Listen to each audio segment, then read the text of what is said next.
Job chapter 2. Again, there was a day when the sons of God came to present themselves before the Lord, and Satan came also among them to present himself before the Lord. And the Lord said unto Satan, From whence comest thou? And Satan answered the Lord and said, From going to and fro in the earth, and from walking up and down in it. And the Lord said unto Satan, Hast thou considered my servant Job, that there is none like him in the earth, a perfect and upright man, one that feareth God and escheweth evil?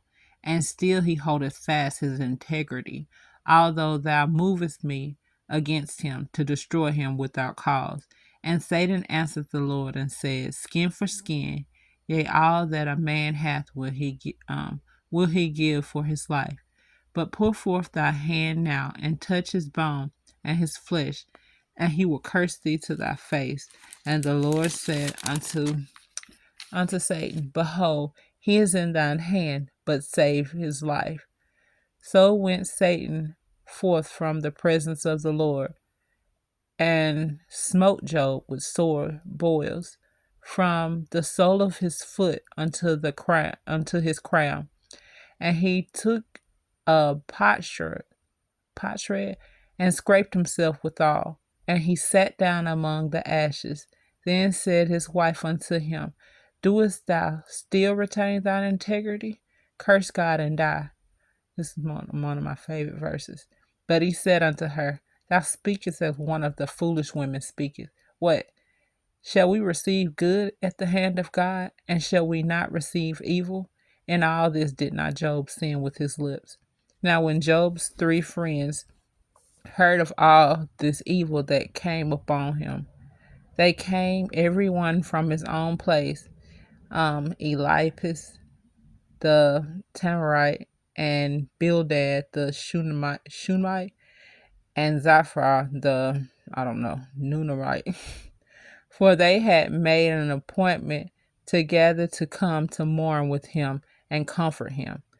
And when they lifted up their eyes afar off and knew him not, Jesus, they lifted up their voice and wept, and they rent every one his mantle and sprinkled dust upon their heads towards heaven. So they sat down with him upon the ground 7 days and 7 nights, and none spake a word unto him, for they saw that he was grieved and very great.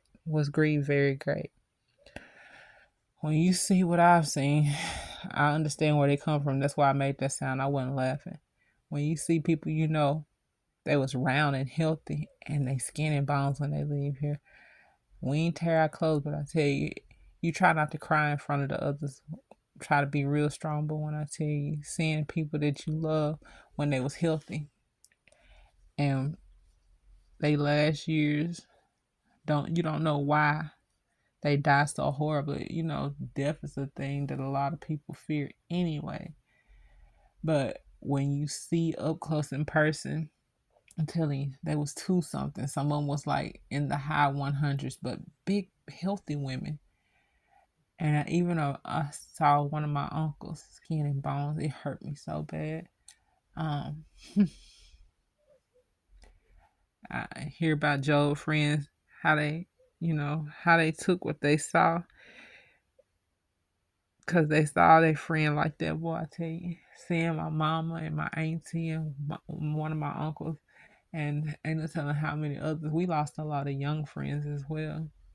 A few years back, I lost one of my friends that I grew up with, one that I used to like, and it's just a painful thing. Whether they melt away in front of your eyes, you know, or get hit by a car or whatever it is. Lost a lot of family members in recent years, and people went to school with and stuff like this. So when I complain about being 40, I need to stop, because it's a lot of people who ain't here who would have loved to still be here.